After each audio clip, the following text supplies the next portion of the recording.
Kayo po ba mga bossing ko ay pakiramdam po ninyo yung paborito kayo ng kamalasan? Or kaya po ay kahit anong gawin po ninyong kayod ay parang napapansin ninyo na parang sa walat-wala ang inyo pong pinaghihirapan, ang inyong kasipagan? Ako po may tuturo sa inyo mga bossing ko ng isa sa mga pamamaraan na ritual upang sa ganon kung ano man ang inyo pong mga ninanais ay kaagad nyo po itong makakamtan. Pero syempre, makapangyarihan ang ating isipan.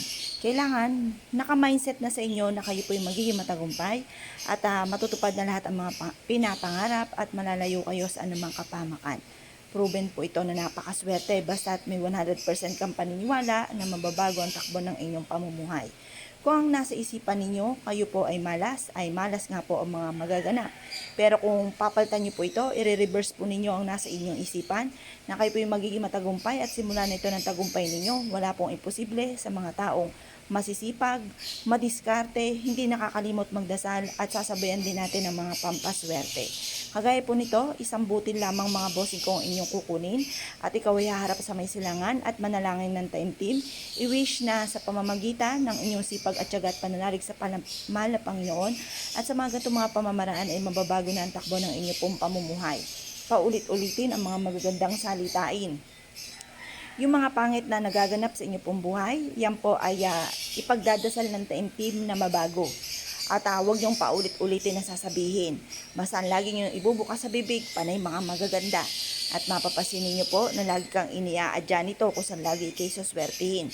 Kapag po ito ay malambot na, itapon niyo na po. At ito po ay palitan ulit ng panibago. Ito po mga bossing ko, isa sa mga subok na napakaswerte.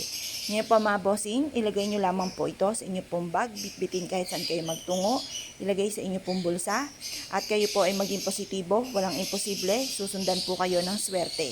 Ito po mga bossing ko ay isa sa mga marami na nagpatotoo na sila po sinuwerte po dito at hindi na rin ako magtuturo dahil ito po isa sa mga paborito ko na pampaswerte. Kung ikaw ay naniwala at nais po itong gawin, huwag na po kayo magpatumpik-tumpik pa.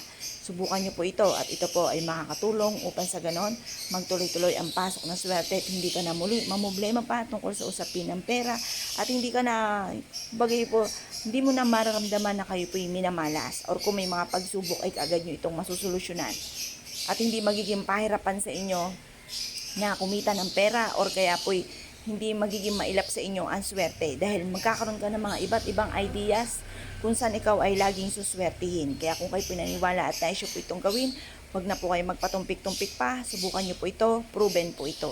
At ganoon din po mga bossing, kapag po kayo matutulog, pwede nyo rin po siyang ilagay sa inyo pong ilalim ng unan upang sa ganoon ay magkaroon kayo ng masarap na tulog, malayo sa anumang kapahamakan at kayo po ay hindi malasin. Dahil habang tayo natutulog ay malaki po ang posibilidad na kayo po ay pag may naiinggit sa inyo, gamitan kayo ng kaliwa, maaaring ito ay tumalab or kaya hindi kayo makatulog bagamat kayo pagod na.